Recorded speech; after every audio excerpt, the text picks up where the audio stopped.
মাগুৰমাৰী পঞ্চায়ত মই এবাৰ প্ৰথমতে আপোনালোকক ক্ষমা খুজিম।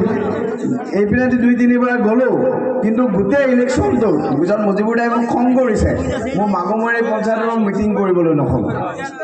কিন্তু তাৰপিছতো আপোনালোকে ইমান ভোট দিলে, গতিকে মই MLA 15 মাহৰ ভিতৰত মই এটা কথা কৈছোঁ, অন্য পঞ্চায়ততকৈ মাগুৰমাৰীত এদিন হ'লেও বেছি সময় দিব লাগে।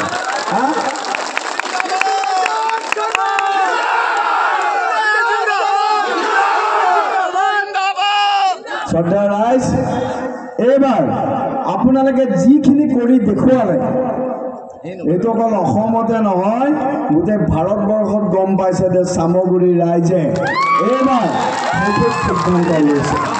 আৰু আপোনালোকে যি সিদ্ধান্ত দিছে, আপোনালোকে যি মোক আশীৰ্বাদ দিছে, মই আপোনালোকৰ আশীৰ্বাদ মোৰ মূৰত লৈ কাম কৰিম।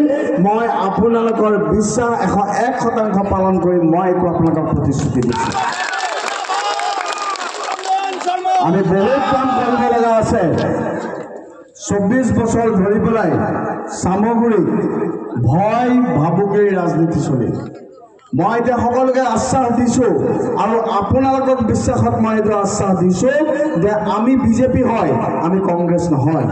গতিকে বিজেপি আৰু AGP কাৰ্যকৰ্তা হিচাপে বিজেপি AGPৰ বিধায়ক জিকাৰ পিছত আমি সবকা সাথ সবকা বিকাশৰ আমি ৰাজনীতি কৰিম।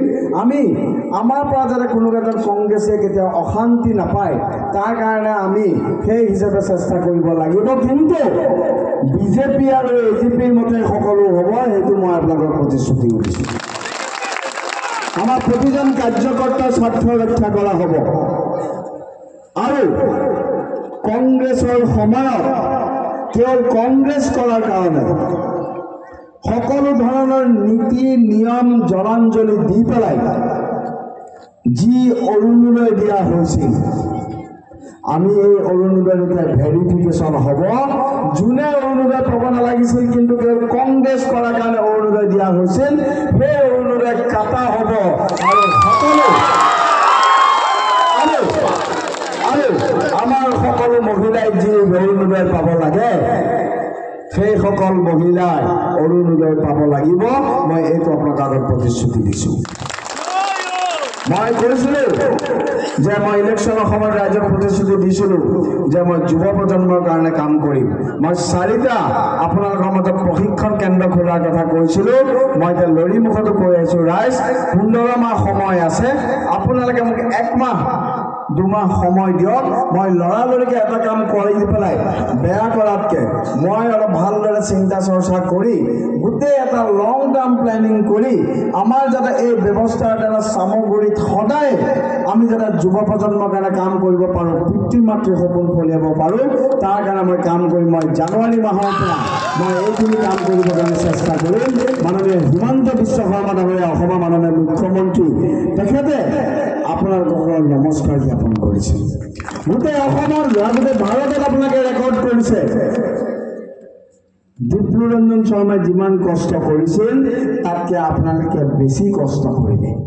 নিজৰ জীৱনৰ বাজি সন্মুখত লৈ আপোনালোকে কাম কৰিলে।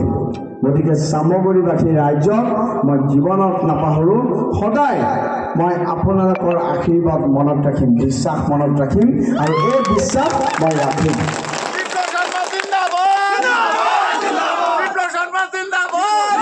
সন্মানীয় ৰাইজ, সন্মানীয় কাৰ্যকৰ্তাসকল, ভাৰতৰ প্ৰধানমন্ত্ৰী নৰেন্দ্ৰ মোদী ডাঙৰীয়া আৰু অসমৰ মুখ্যমন্ত্ৰী ডক্টৰ হিমন্ত বিশ্ব শৰ্মা ডাঙৰীয়াই সদায় সবকা সাথ সবকা বিকাশৰ ৰাজনীতিৰ কথা আমি কৈছোঁ।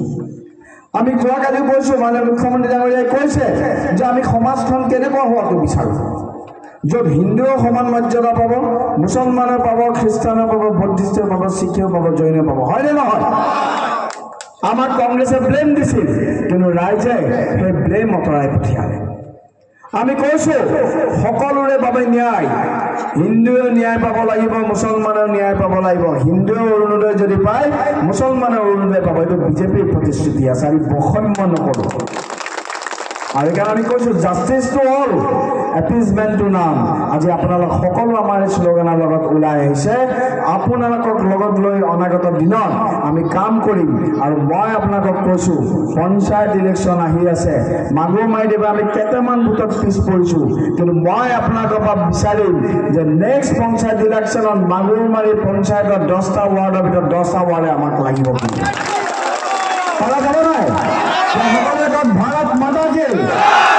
এই মাজত হোৱা নাই, ভোক লাগিছে নেকি? কওক ভাৰত মাতা কি? এতিয়াই ভাল লাগে। গতিকে পঞ্চায়তত আমি জিকিব লাগিব। আপোনালোকে পঞ্চায়তৰ বাবে ৰেডি হৈ যাওক, একদম কংগ্ৰেছ শূন্য কৰি দিব লাগিব। পাৰা যাব নাই? ঠিক আছে, কোনোবাই কিবা ধুবুৰীত পঞ্চায়ত খেলে খেলি থাকক, কিন্তু এবাৰ চামগুৰিত হাতৰ পঞ্চায়ত নচলিব। নাই, আমিতো কৈছোঁ, আপোনালোকক অনুৰোধ জনাইছিলোঁ যে ইলেকশ্যনৰ পিছদিনাখন তেখেতক বিদায় সম্বৰ্ধনা জনাই আহিব। আপোনাক নজনালে বিদায় সম্বৰ্ধনা? মুজিবুৰাই কৈছে বিচাৰিয়ে পোৱা নাই বোলে। গতিকে শুভেচ্ছা আছে। মই পুনৰাই কৈছোঁ, চামগুৰি সমষ্টিৰ উন্নয়নৰ কাৰণে তেখেতে যদি পৰামৰ্শ আছে আমাক দিয়ক না, আমি কাম কৰিম নহয়, হয়নে নহয়? তেখেত জ্যেষ্ঠ ৰাজনীতিবিদ, ইমান বছৰ চামগুৰিত তেখেতে ৰাজনীতি কৰিছে। গতিকে আমাক পৰামৰ্শ দিয়ক। যদি পৰামৰ্শটো ভাল দেখোঁ আমি নিশ্চয় কাম কৰিম, কাৰণ আমিতো সবকা সাথ সবকা বিকাশৰ কথা কওঁ। কিন্তু এতিয়া সবকা সাথ সবকা বিকাশৰ ৰাজনীতি হ'ব, লগে লগে বিজেপি আৰু এজিপি বিকাশৰো ৰাজনীতি হ'ব, সেইটো নিশ্চিত হৈ থকা। গতিকে সকলোৱে বহুত কষ্ট কৰিছে। মই আপোনালোকৰ মাজত থাকিম, আপোনালোকৰ মাজত আহি থাকিম। আৰু মই প্ৰতিটো পঞ্চায়তত কৈ আছোঁ, মই এইটো কথা শুনি খুব ভাল লাগিছে। চামগুৰিত চাহ দোকানত বোলে বহুত ভাল ৰাজনীতিৰ কথা চিন্তা হয়, দেশৰ কথা আলোচনা হয়। চ' ময়ো কেতিয়াবা মাগুৰমাৰী আহি যাম, চাহ দোকানত বহি আপোনালোকৰ লগত ৰাজনীতিৰ কথা পাতিম, চামগুৰি ডেভেলপমেণ্টৰ কথা পাতিম। কেতিয়াবা পটককৈ গৈ ৰাস্তাটো চাই আহিম। মোক এবাৰ ইলেকশ্যনৰ সময়ত আৰিফুলে 50জন ল'ৰা লৈ গৈছিল, হকী প্লেয়াৰ, কিমান স্মাৰ্ট ল'ৰা, যুৱ প্ৰজন্ম। গতিকে এই যুৱ প্ৰজন্মক আমি ৰাষ্ট্ৰ নিৰ্মাণৰ কামত জড়িত কৰিম, নেশ্যন বিল্ডিং। আপোনালোকক লৈ আমি নেশ্যন বিল্ডিঙত আমি অগ্ৰসৰ হ'ম। খেলুৱৈৰ কাৰণে মই কাম কৰিম। মই খোলা কথা কৈছোঁ, স্কুলত যাতে ভাল লাইব্ৰেৰী বনাব পাৰোঁ, আপোনালোকৰ ল'ৰা ছোৱালীয়ে যাতে চামগুৰিত ভাল কিতাপ পঢ়ি ডাক্তৰ ইঞ্জিনিয়াৰ হ'ব পাৰে, তাৰ কাৰণে জ্যোতিৰঞ্জন শৰ্মাই প্ৰচেষ্টা লাগে, সেইটো আমি চিন্তা হৈ থাকক। গতিকে বহুত বেছি নকওঁ, আজি বেছি কথা কৈ দিলে আপোনালোকৰ মাজত আহি থাকিম, সদায় একেখিনি কথা কৈ থাকিব নোৱাৰিম। গতিকে আজি বেছি কথা নকওঁ, বহুত প্লেনিং আছে, আপোনালোকৰ মাজত থাকিম, কাম কৰিম। আপোনালোকৰ আশীৰ্বাদ, আপোনালোকৰ বিশ্বাস মই কেতিয়াও নাপাহৰোঁ। মই পুনৰাই আপোনালোকক ধন্যবাদ জনাই মই মোৰ বক্তব্য সামৰি মাৰিছোঁ। ভাৰত মাতা কি জয়।